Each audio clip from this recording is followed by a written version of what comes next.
Bedford School 係一間男校24大公學之一，亦係少數有小學部嘅公學。換言之，如果中學先至報考入讀，有一定嘅難度，但報小學部呢就會易好多，亦都方便日後原校直升嘅。而且最細7歲就可以開始寄宿，對好多想早啲考入公學嘅國際生嚟講係一件好嘅事。呢條片就由 Bedford School 嘅舊生 Hoffer 講一講當年嘅留學體會啦。我就叫 Hoffer， 咁就喺2014年嗰陣時就開始去英國讀 boarding school， 咁就入咗 Bedford， 由 Year 10開始去到 Year 13啦，畢業跟住就去到 Imperial， 跟住就留咗喺英國做嘢咁樣咯。都知自己香港中文成績真係麻麻地，好坦白講，咁可以去到叫做避咗一樣嘢咁樣，係咯，咁就嗰陣時就做咗個決定，讀完中二咁就去咗英國讀 Year 10。我知道佢哋有個 music school 喺嗰度，佢哋嘅設施係喺嗰度嘅。咁學校例如有座教堂，入邊有管風琴，禮堂都有副管風琴，前後兩部。跟住你話喺 music school 入邊有好多房俾你練琴，亦都有各種 Steinway 俾你練咁樣。咁佢設施有提供到嘅服務都係非常之好嘅。咁可能男校特別就仲可以令你更加專心，我哋成班人一齊玩一齊 social， 咁你個人就會好自然地好 outgoing， 咁就好容易接觸到唔同嘅人。就算上到大學嗰陣時都好，基本上冇乜好牽無縫接軌，亦都唔需要即係突然間驚我轉咗個新環境要點咁樣，亦都好成件事順得好自然咁樣。同埋有一個好大嘅發現就係我 compare to 香港好多嘅學生，例如我自己細佬咁樣，我哋嘅嗰個適應能力同埋同人相處會 care 多好多少少嘅細節，咁令到因為始終大家當年都係喺一個 boarding house 嘅環境長大，咁就好多細節會無意間 pick up 咗嘅，咁就會令到例如假設之後一齊去旅行，之後一齊住咁樣，令到大家嘅相處都舒服好多，因為大家都已經喺潛意識裏邊有知道呢啲細節，亦都知道點樣互相尊重人咁樣各種嘅嘢。呢個 social skills，social skills，yes，好好。Yes， 我自己有玩 sports， 但係我好坦白講，我自己都唔係特別叻。但係我覺得特別喺男校，我覺得可能特別喺男校咧，一個好重要嘅點就係無論如何，就算你唔叻，你都要去試，一定要去玩。呢個都係其中一個同人 social 嘅籌碼。咁始終你1至日你鎖咗喺個 boarding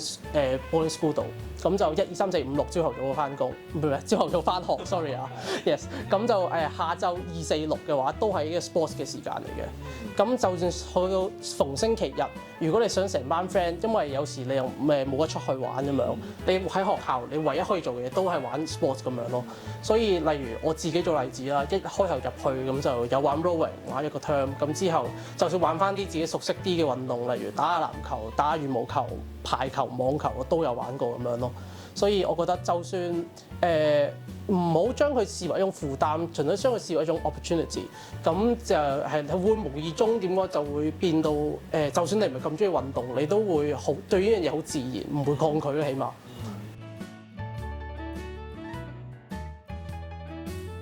當年咁啱，即係我一開頭都唔 aware 可以有得學嘅，好坦白講。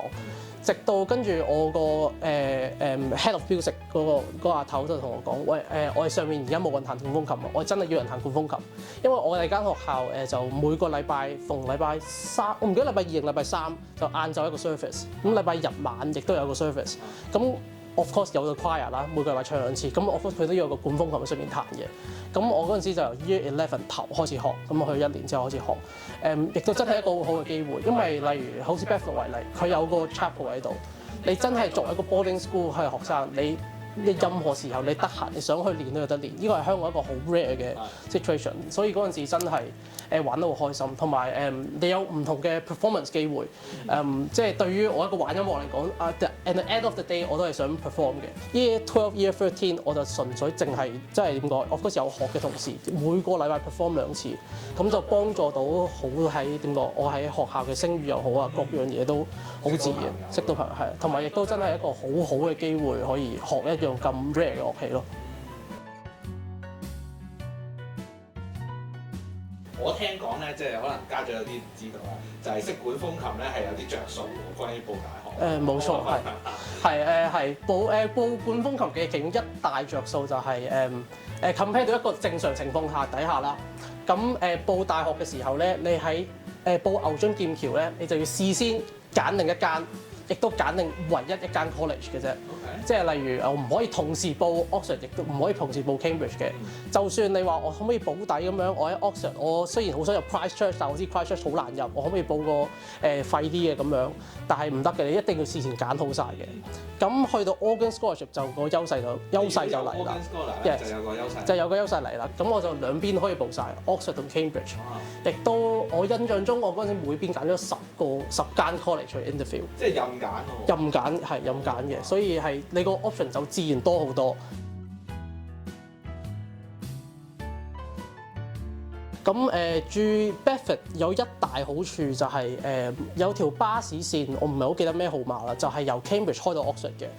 咁基本上我嗰陣時都係坐嗰條巴士由 Bedford 坐到去 Cambridge， 咁就炒坐巴士坐到 Cambridge， 跟住你之後完咗3日 interview 就會有一紮 Organ Scholar 一齊報嘅人，同佢一齊坐嗰個巴士由 Cambridge 坐到去 Oxford 咁樣，係啊，咁就交通方面喺 Bedford 嚟講絕對係一大優勢。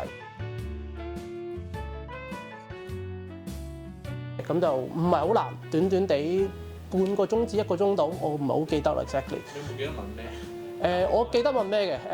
嘅？我真係記得問咩？純粹一條好簡單嘅即係我覺得大家有認真讀書 year 13頭嘅一條唔同嘅 laws of 即係 laws of Newton 嗰啲物理題咁樣啫 physics 嘅嘢啫。Yes。咁你有冇問一啲關於 engineer？咁我個教授特別中意飛機，咁佢亦都見到我嗰陣時份即係我 CV 上講過一啲關於飛機嘅嘢，咁佢就問我即係波音嘅飛機 engine model。咁好坦白講，嗰陣時我都係唔係好識嘅啫，我吹得幾多得幾多，我識少少。咁我覺得對於嚟講之後，對於睇翻真係皮毛嚟嘅啫。咁我都係就咁講就咁講，只要你肯講，我都唔係好驚，因為我記得我講咗幾句，後尾佢都變翻，純粹佢 share 翻俾我聽咁樣咯。所以我都唔肯定嗰個係咪一個 interview 嘅一部分，但係咯，但係純粹嗰 part 真係佢 share 嘅多嘢俾我。咁好啊，即係起碼我會覺得個 interview 得雙向嘅。Oxford 或者 Cambridge 咁樣啦，佢哋啲 interview 都應該係一個交流。冇錯。你會問咩多咧？咁嗰陣時，例如 Cambridge 嘅 engineering 都係問翻啲好 specific 嘅 engineering 問題，都係圍繞翻個 CV 啊，我 CV 講過嘅讀過嘅書啊，同埋問翻即係都係啲physics 嘅題目，難過 IC 嗰條嘅 of course，但係亦都係我印象中都係喺 Year 13會教嘅內容裏邊嘅，所以唔係真係啲咩特別大學你要預習嘅嘢，你平時有上堂就得㗎啦。Yes。如果對英國升學有興趣，一個電話55003655會有專人為你服務，諮詢費用全免。